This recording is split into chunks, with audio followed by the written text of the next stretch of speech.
Hello everyone, welcome to lecture 4 of environment. और यहाँ पे हम डिस्कस करने वाले हैं बेसिकली इवोल्यूशन और उसके कुछ इंपॉर्टेंट टर्म्स जो हमारे जीएस के लिए इंपॉर्टेंट हैं।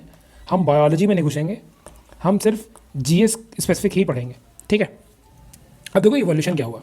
इवोल्यूशन का मतलब हुआ कुछ चेंज जिसकी वजह से न्यू स्पीशीज़ का फॉर्मेशन हो जाए, तो हम बोलते हैं कि वो स्पीशीज़ इवॉल्व हो गई, ठीक। तो ये बहुत लॉन्ग टर्म प्रोसेस है। अब इसके अंदर कुछ सब प्रोसेसेस होते हैं जिसकी वजह से इवोल्यूशन होता है, ठीक।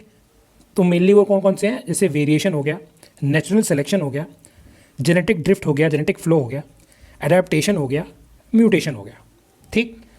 अब इन टर्म्स को समझते हैं। देखो, सबसे पहले हम म्यूटेशन समझते हैं। अब म्यूटेशन का मतलब क्या हुआ कि बेसिकली जो हमारा डीएनए है उसमें कुछ चेंजेस हो जाए, लेकिन डीएनए ऑफ एन इंडिविजुअल, एक इंडिविजुअल ऑर्गेनिज्म के अंदर चेंजेस हो रहे हैं। अब जैसे ये डीएनए होता है, डीएनए पे कुछ पार्ट्स होते हैं जिनको हम बोलते हैं जीन। बेसिकली इसी जीन में कुछ एडिशन हो जाए या डिलीशन हो जाए। अब गलती से हो जाए, मतलब जब ये डीएनए बन रहा था तब इसमें गलती से कोई जीन ऐड हो गया, कोई सब्ट्रैक्ट हो गया, इसकी वजह से क्या हुआ, उस इंडिविजुअल के अंदर म्यूटेशन हो गया, ठीक। अब अगर ये इंडिविजुअल जो है किसी दूसरे इंडिविजुअल के साथ जब इंटरब्रीड करेगा तो एक हमारा नया इंडिविजुअल बनेगा, न्यू इंडिविजुअल। अब इस न्यू इंडिविजुअल में क्या हो कि वो इस वाले इंडिविजुअल से कुछ नई ट्रेट्स जो है वो इनहेरिट कर ले। नई ट्रेट्स मतलब नई कैरेक्टरिस्टिक्स कुछ इनहेरिट कर ले या नया जीन इनहेरिट कर ले। तो जो बनता है हमारा ये इंडिविजुअल, ये क्या हो गया, ये जो न्यू इंडिविजुअल है ये डिफरेंट हो गया फ्रॉम द इनिशियल जिसके अंदर म्यूटेशन हुआ था, उससे अब ये डिफरेंट हो गया, जो न्यू इंडिविजुअल हो गया। तो सेम स्पीशीज़ में ही अब हमारे डिफरेंट टाइप्स ऑफ इंडिविजुअल हैं जिनका जेनेटिक मेकअप जो है वो डिफरेंट है। तो इसी को हम बोलते हैं वेरिएशन, ठीक। अब वेरिएशन सिर्फ म्यूटेशन से ही नहीं आ सकता है, ठीक। वेरिएशन आ सकता है हमारा एनवायरनमेंट की वजह से भी आ सकता है, जियोग्राफिक बैरियर्स की वजह से भी आ सकता है, ठीक। अब अगला टर्म जो है हमारे लिए समझने के लिए वो है एडेप्टिव रेडिएशन।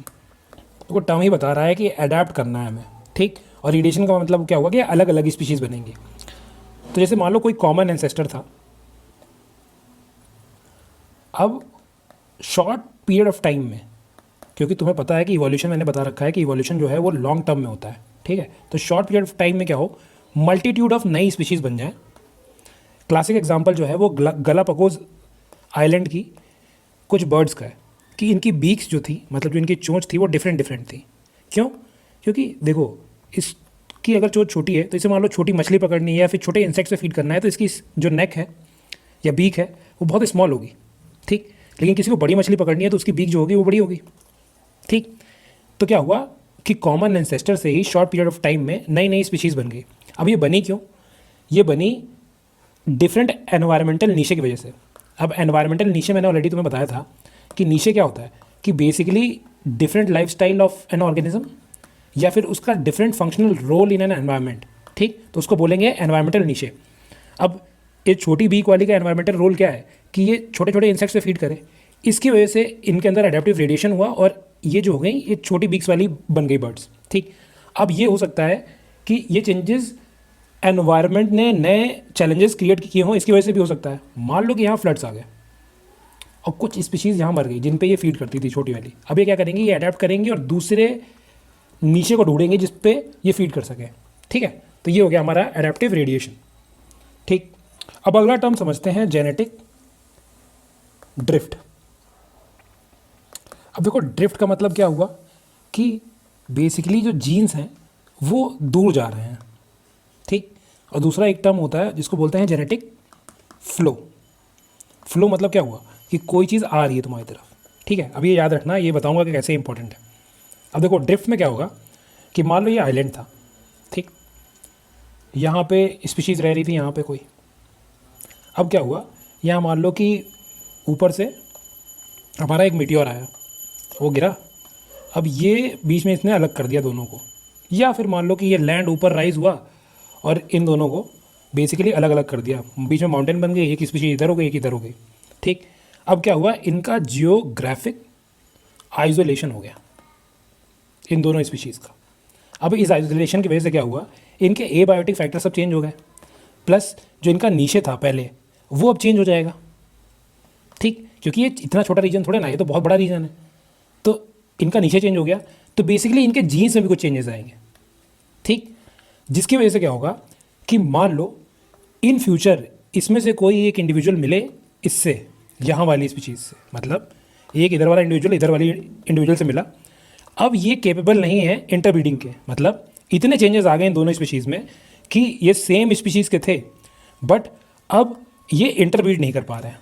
और मैंने तुम्हें पहले ही बता रखा है स्पीशीज़ की एक मेन कंडीशन क्या होती है कि वो केपेबल होने चाहिए इंटरब्रीडिंग के।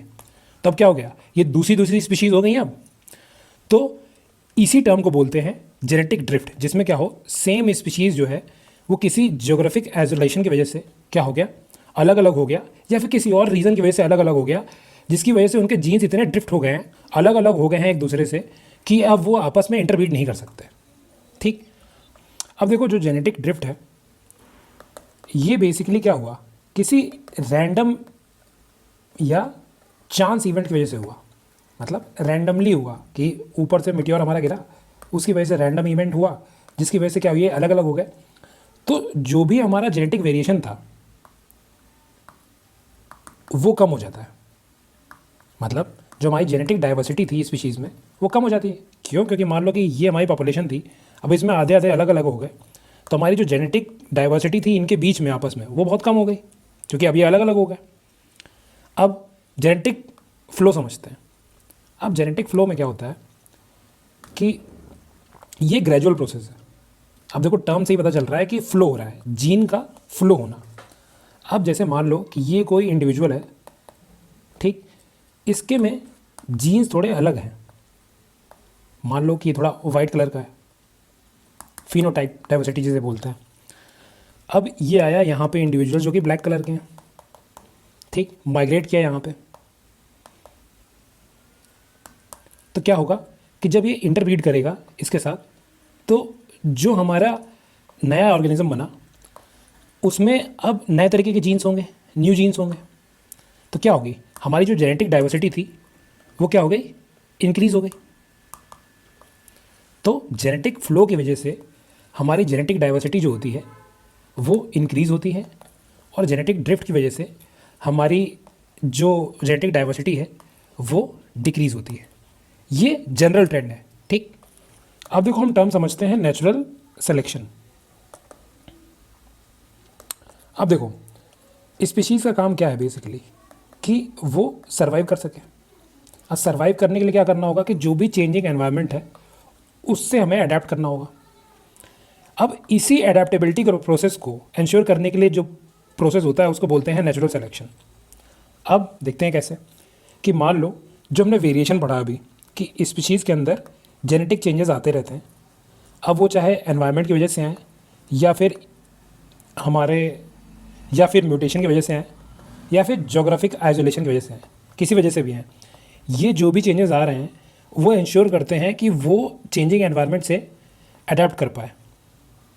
ठीक, लेकिन कुछ वेरिएशंस ऐसे होंगे जो कि उसको हेल्प करते होंगे इस चेंजिंग एनवायरनमेंट से कोप करने के लिए, लेकिन कुछ चेंजेस ऐसे भी होंगे या कुछ वेरिएशन ऐसे भी होंगे जो कोप नहीं करने देते होंगे। तो जो फेवरेबल हैं वही सेलेक्ट होते हैं, इसी को बोलते हैं नेचुरल सिलेक्शन। मतलब कोई भी ऑर्गेनिज्म के अंदर जो भी फेवरेबल हमारे चेंजेस हैं वही आगे भी बढ़ते हैं। मतलब जब भी वो आगे ऑर्गेनिज्म रिप्रोड्यूस करेगा तो उसके जेनेटिक जो मेकअप है वो इंश्योर करेगा कि वो वाले जीन्स उसे पास करे जाएं ताकि वो आगे सर्वाइव करता रहे। ठीक, तो इसी प्रोसेस को of selecting the required genetic material to ensure the survivability of the organism को बोलते हैं हम नेचुरल सिलेक्शन। ठीक है, अब देखो एक टर्म है हमारा स्पीसिएशन। अब देखो टर्म से ही समझ में आ रहा है, स्पीसिएशन का मतलब हो गया स्पीशीज़ का बनना। ठीक, तो न्यू स्पीशीज़ का फॉर्मेशन को बोलते हैं हम स्पीसिएशन। अब इवोल्यूशन जो हुआ, अब ये इवोल्यूशन हुआ क्यों, ताकि एक नई स्पीशीज़ बन सके जो कि अपने एंसेस्टर से बेटर अडेप्टेड है। मतलब एंसेस्टर के जब हमारा एंसेस्टर था तब हमारा एनवायरनमेंट अलग था, अभी हमारा एनवायरनमेंट अलग है। तो अभी वाले एनवायरनमेंट में जो स्पीशीज़ अडेप्ट कर सकती है जो कि अपने एंसेस्टर से बहुत ज़्यादा डिफरेंट है। जैसे ह्यूमंस का ही केस ले लो कि हम अपने एंसेस्टर से बहुत ज़्यादा डिफरेंट हैं, ठीक। तो ये इवोल्यूशन की वजह से हुआ है, ठीक। लेकिन जो हमारा होमोशेपियंस का फॉर्मेशन हुआ है अब, जो पहले हमारे एंसेस्टर थे उनसे, इसको क्या बोलेंगे हम? स्पीसिएशन बोलेंगे, ठीक है। नई स्पीशीज़ का फॉर्मेशन बोलते हैं स्पीसिएशन, या फिर इसको ऐसे भी बोल सकते हो कि इवोल्यूशन का जो एंड रिजल्ट हो गया वो क्या हुआ कि नए स्पीशीज़ का फॉर्मेशन जो कि बेटर एडेप्टेड है एनवायरनमेंट से उस टाइम के, ठीक है। अब देखो इसके अंदर भी दो टर्म है, एक है हमारा एलोपैट्रिक स्पीसिएशन और दूसरा हो गया हमारा सिम्पैट्रिक। मतलब नए स्पीसीज का फॉर्मेशन जो कि देखो यहाँ वर्ड लिखा है एलो, तो ये जब भी तुम्हें एलो दिखाई दे तो समझ जाना यहाँ से आइसोलेशन, ठीक। जियोग्राफिक आइसोलेशन की वजह से क्या हुआ, दो स्पीशीज़ का फॉर्मेशन हुआ, तो इसको हम बोलेंगे एलोपैट्रिक स्पीसिएशन, ठीक है। लेकिन जब एक ये कम्युनिटी है हमारी, इसी में जो हमारी इंडिविजुअल्स रह रहे हैं, कुछ टाइम बाद क्या हो, इनके बीच में इतना जेनेटिक डिफरेंस हो जाए ना कि ये इंटरब्रीड ना कर पाएँ, अब किसी भी वजह से हो इंटरब्रीड नहीं कर पा रहे हैं अगर, तो इसको हम बोलेंगे सिम्पैट्रिक स्पीसिएशन। क्यों? क्योंकि जब इंटरब्रीड नहीं कर पा रहे हैं तो मतलब क्या हो गया, एक नई स्पीशीज़ का फॉर्मेशन हो गया। तो इसमें मेन चीज़ क्या है कि ये सेम जगह पे रह रहे हैं, ठीक, फिर भी इनके बीच में डिफरेंसेस आ गए, इसलिए इनको बोलते हैं सिम्पैट्रिक। तो अब एडेप्टेशन समझते हैं, ये सबसे ईजी है। बेसिकली क्या है कि कोई भी अभी मान लो एनवायरनमेंट में चेंज हुआ, ठीक है, तो टेम्परेरली अगर हमें उससे क्या करना है, कोप करना है, तो हम क्या करेंगे, कुछ चेंजेस लाएंगे। अब वो चेंजेस कैसे कैसे आने चाहिए, फिजियोलॉजिकल चेंजेस हों, फिजियोलॉजिकल चेंजेस, या फिर मॉर्फोलॉजिकल चेंजेस हों, मॉर्फोलॉजिकल चेंजेस, या फिर बिहेवियर में कुछ चेंजेस हों, ठीक। अब फिजियोलॉजिकल का मतलब क्या हुआ कि हमारा जो बॉडी फंक्शन है उसमें हम कुछ चेंजेस लेके आए। मॉर्फोलॉजिकल का मतलब क्या हो गया कि जो भी हमारा फॉर्म है दिखने का, या फिर आउटसाइड अपीयरेंस है, या फिर बोल सकते हो इसे फिनोटाइप चेंजेस। फिनोटाइप का मतलब हो गया आउटवर्ड ऑब्जर्वेबल जो भी करेक्टरिस्टिक्स हैं उसमें चेंजेस लाएं, ठीक है। और बिहेवियर में मतलब हो गया कि जैसे अगर मान लो कि मैं हंटिंग दिन में करता था, बट क्या हुआ दिन में गर्मी बहुत ज़्यादा होने लगी, तो मैं हंटिंग रात में करने लगूंगा, ठीक है। जैसे डायर्नल होते हैं कुछ एनिमल्स, वो इसी वजह से होते हैं, उनके बिहेवियर में चेंजेस रहते हैं, ठीक। तो इसको बोलते हैं एडेप्टेशन। और जैसे मॉर्फोलॉजिकल या फिर फिजियोलॉजिकल का अगर मैं तुम्हें बताऊं तो एक होता है कंगारू रैट। अब ये क्या करता है कि ये अपने बॉडी के अंदर ही फैट से वाटर बना लेता है, ठीक। तो ये वाटर का इंटेक इस फैट के थ्रू करता है, ठीक है। इसने अपने बॉडी के फंक्शन को चेंजेस किए हैं ताकि ये वाटर प्रोड्यूस कर सके फैट से, ठीक। मॉर्फोलॉजिकल में क्या हो गया, जैसे हमारा जिराफ हो गया, ठीक है, उसकी नेक जो होती है ऐसे ओवर द टाइम क्या हो गया, बहुत बड़ी हो गई है। क्यों? क्योंकि वो फीड करता है यूजुअली ट्रीज़ वगैरह पे, तो उसको खाने के लिए उसकी जो नेक जो थी धीरे धीरे क्या होगा, इंक्रीज़ होती गई और बढ़ गई काफ़ी, ठीक है। बिहेवियर का तो क्या ही बताऊँ, ये तो सिंपल है, ठीक है। अब जो हमारा सबसे लास्ट में बचा वो बचा है एक्सटिंक्शन। एक्सटिंक्शन, अब देखो जब तक हमारे जो एंसेस्टर थे वो अगर मरते नहीं या एक्सटिंक्ट नहीं होते तो हमारा फॉर्मेशन कैसे होता, नई स्पीशीज़ का फॉर्मेशन कैसे होता? क्यों? क्योंकि चेंजिंग एनवायरनमेंट है। जब एनवायरनमेंट ओवर द टाइम ऐसे बदला है तो ये कैसे सर्वाइव कर पाते उस एनवायरनमेंट में, क्योंकि ये अडेप्ट नहीं कर पा रहे थे उस एनवायरनमेंट से। तो ऐसी स्पीशीज़ का फॉर्मेशन होगा जो उससे अडेप्ट कर पाए, फिर क्या होगा, हम भी एक्सटिंक्ट होंगे, नई स्पीशीज़ का फॉर्मेशन होगा।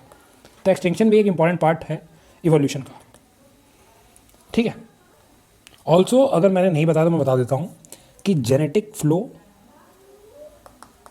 और जेनेटिक ड्रिफ्ट में एक और डिफरेंस है कि ये जो होता है ये रैंडमली होता है और बहुत फास्ट होता है, क्योंकि रैंडमली अगर हुआ तो बहुत जल्दी हो जाएगा, लेकिन जेनेटिक फ्लो जो है ये स्लो होता है, ठीक। कोई स्पीशीज़ अगर माइग्रेट कर रही है तो टाइम लेगी ना, तो ये बहुत स्लो होता है, ठीक है। इतना ही काम का था। That's it for today, thank you.